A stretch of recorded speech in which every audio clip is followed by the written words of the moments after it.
Assalamualaikum teman-teman, selamat datang kembali di channel saya. Masih mengenai perencanaan keuangan yang dipersiapkan untuk calon ibu dan bapak rumah tangga.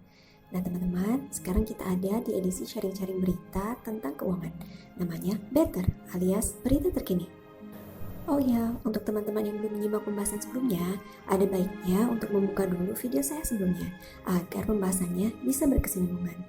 Linknya sudah saya cantumkan di box deskripsi ya. Teman-teman, sudah bukan rahasia lagi, emas adalah jenis logam mulia yang paling digemari masyarakat, baik untuk investasi maupun digunakan sehari-hari. Kira-kira apa ya alasannya? Salah satunya, investasi emas dianggap aman atau risk-free bagi orang awam yang ingin berinvestasi namun tidak mau mengambil risiko tinggi. Hal ini menjawab pertanyaan akan banyaknya masyarakat yang senang menyimpan emas mereka untuk investasi di kemudian hari dibandingkan untuk terjun langsung ke investasi saham, kripto, obligasi, dan lain-lain. Selain itu teman, pergerakan harga emas sangatlah dinamis dan secara umum harga emas selalu naik loh. Coba kita tengok harga emas di Indonesia pada tahun 2015 yang hanya berkisar 490 sampai 530 ribu per gram. Di tahun 2020 dan 2021, harga emas pun mengalami kenaikan yang cukup signifikan, sempat berada di 1 juta rupiah per gram. Nah, menggiurkan bukan?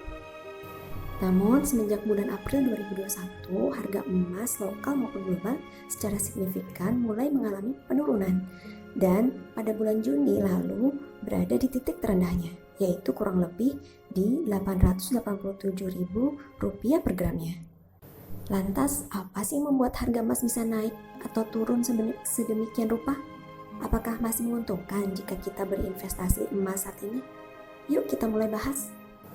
Teman-teman, setidaknya ada 5 faktor penyebab naik turunnya emas, yaitu 1.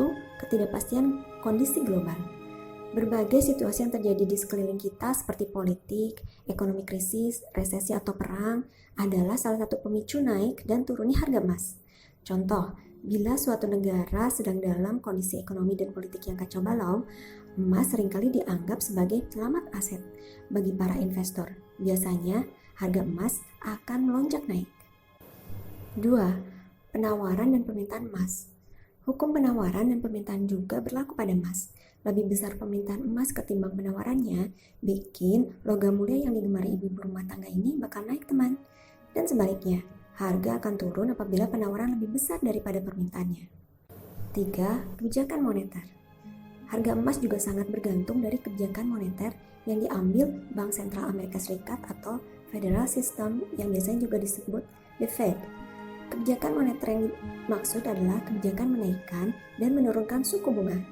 Kalau The Fed menurunkan suku bunga, emas berpotensi naik harganya. Begitupun sebaliknya. 4. Inflasi. Inflasi adalah salah satu faktor utama yang membuat harga-harga barang semakin naik. Hal ini juga berdampak pada harga emas.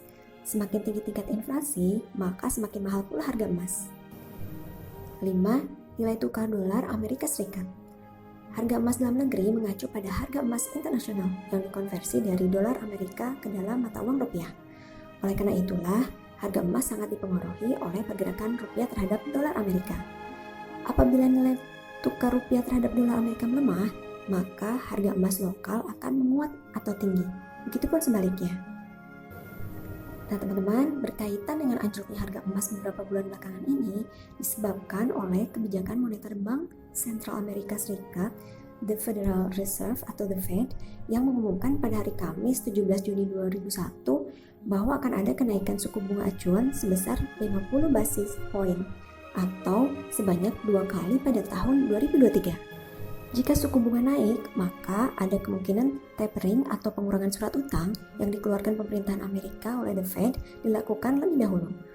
Pengumuman tersebut membuat indeks dolar Amerika melesat naik dan memukul harga-harga komoditas yang mayoritas menggunakan mata uang dolar Amerika termasuk emas. Nah teman-teman, walaupun demikian, pelemahan harga emas ini biasanya hanya bersifat sementara sebagai efek dari sebuah kebijakan. Biasanya perlahan-lahan emas akan merangkak naik dan stabil kembali karena bagaimanapun juga sebagian investor tetap menganggap bahwa emas merupakan komoditas yang memiliki daya lindung tinggi atau hedging dan minim resiko atau safe haven. Nah teman-teman, penjelasan singkat dan sederhana di atas kiranya sudah dapat menjawab keraguan kita dalam berinvestasi emas. Jangan mudah panik atau FOMO karena mengikuti tren ya.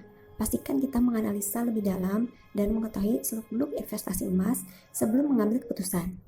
Jangan sampai kita mengalami kerugian akibat kurang teliti melihat situasi pasar, baik lokal maupun global. Teman-teman, sampai di sini dulu pembahasan investasi emas di edisi Better alias berita terkini. Tetap disclaimer on ya, karena keputusan investasi merupakan tanggung jawab masing-masing. Sampai jumpa lagi.